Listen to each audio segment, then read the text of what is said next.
What's up, everybody? Welcome back to my channel. I'm not going to take any time to address the elephant in the room, which is that it has been 2 months since my last upload. I can sit here and tell you that 2022 is really kicking my butt and I don't know what's going on. Also, I had tech issues, my camera. I had filmed a whole video on my skin acne issue and I filmed it all on the wrong setting and it's just a nightmare.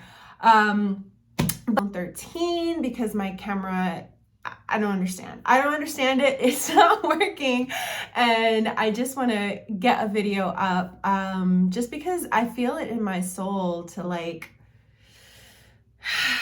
create something.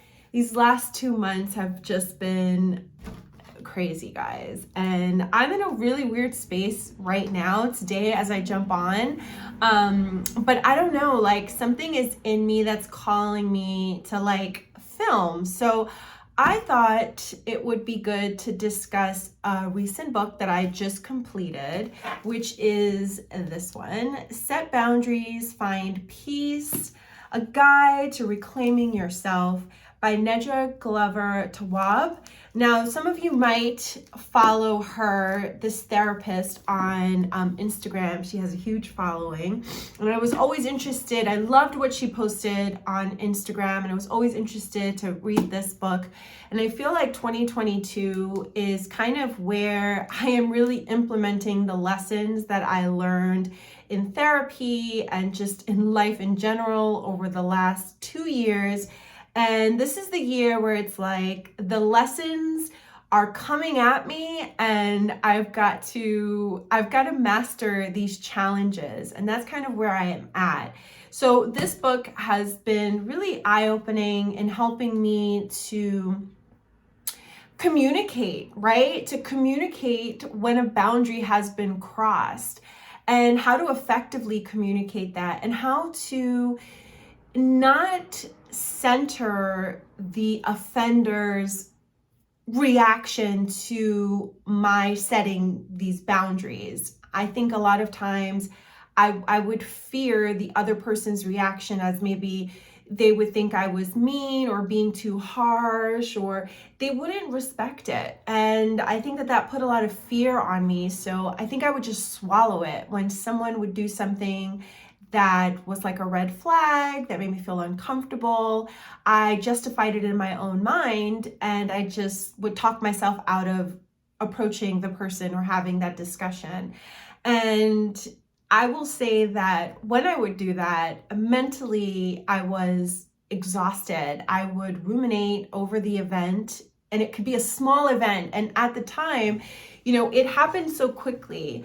And the offender would not think anything of it, right? A lot of times people are not even aware that they've crossed a boundary. It's a conversation that you need to have because everyone's boundaries are different.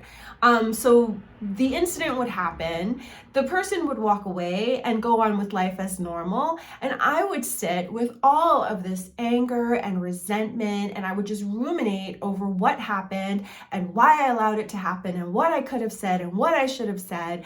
And it would just I would just be flat out for days, right? For days. And now I'm learning to have those discussions with people when they have crossed a boundary, right? First, I have to think about what my boundaries are and when someone crosses it, how that makes me feel. And then I have to gather my thoughts on how I want to express to that person how this boundary has been crossed and how I want to be treated, talked to, consulted with in the future. And this year, I've been presented with this time and time again. And I will say that it still takes a lot out of me because in the moment, an incident happened just 3 weeks ago.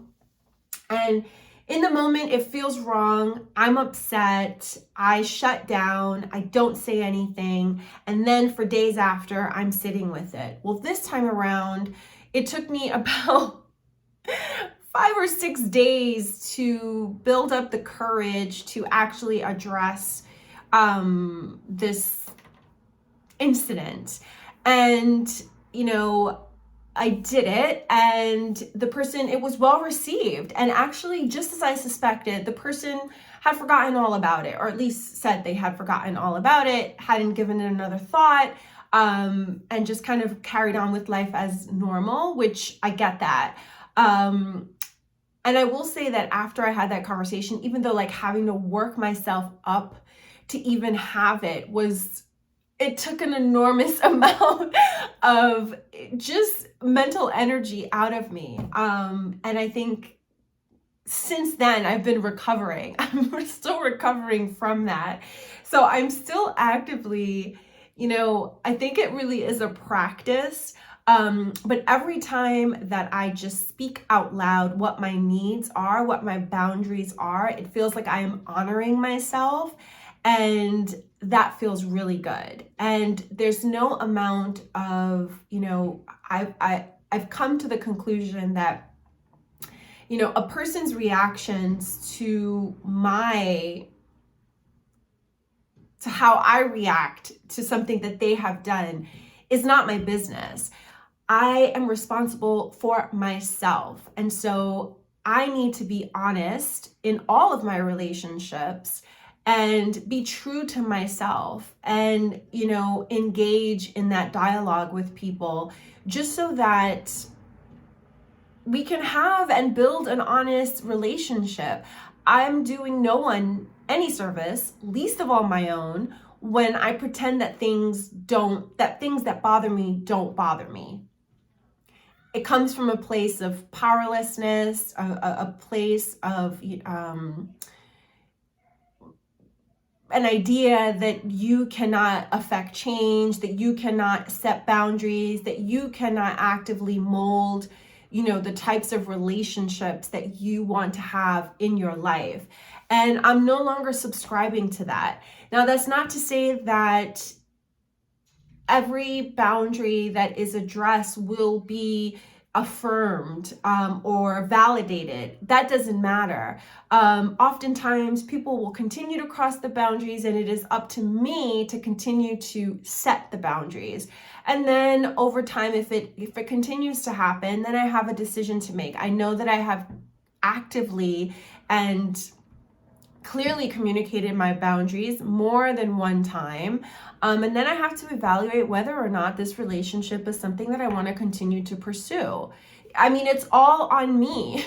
It really is all on me. And knowing that has just given me so much peace of mind. And I feel like this book has really just helped me in that kind of like that journey of like understanding that I am just as valuable and just as important as the other person's comfort.